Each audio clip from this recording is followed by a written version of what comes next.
Literally millions of human beings have known the sensation of leaving their native Earth and soaring above the clouds. And still, there are many for whom flight still holds a sense of mystery and wonder.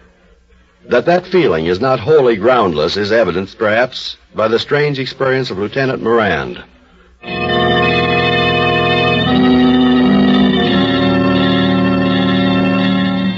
Even as far back as 1923, there were those who realized that if war should ever come again, its outcome would be, in a large part, determined by air power.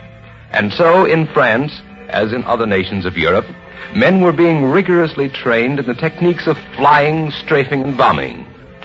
Second Lieutenant Morand was a member of the embryonic French Air Force. And on the afternoon of September 22nd, he went aloft to engage in shooting practice over a field near Gadeau. In front of him, in the pilot seat, was Sergeant Jean Daubert. When I give you the signal, Sergeant, begin your dive.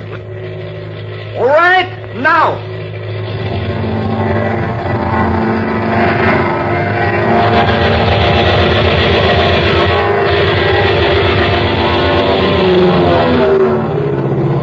Not bad, sir. Not good, either. Let's go back and try it again. The plane circled the field and once again approached the target. All right, Sergeant.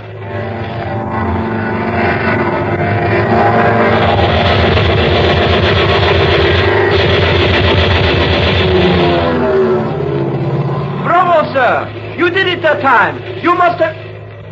Lieutenant, what is the matter? The sergeant stared at the man behind him in amazement. Lieutenant Morand had slumped back in his seat. His eyes were closed, and his face was distorted with pain. What is the trouble, Lieutenant? At that moment, the lieutenant fell forward, face down. And it was then that the sergeant saw the great red splotch spreading across his shoulders. Mon Dieu! He's been shot! Sergeant Aubert landed the plane as quickly as possible. And while the lieutenant was being lifted carefully from the cockpit and transferred to a waiting ambulance, he made his report to his commanding officer. We were a couple of 100 feet up, and there weren't any other planes in the air and nobody on the ground beneath us. It must have been his own machine gun that did it. One of the bullets ricocheted somehow off the ground or the target. It bounced back and hit him between the shoulders. I know it sounds crazy, but it could not... So that was the explanation that was officially accepted, at least for a few hours.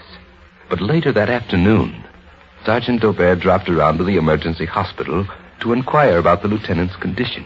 How is he doing, Doctor? You had to operate? I had to remove the bullet. It was deeply embedded. Imagine a man getting hit in the back with a bullet from his own machine gun. I think you're mistaken, Sergeant. The bullet I just took out of his back came from a .32 revolver.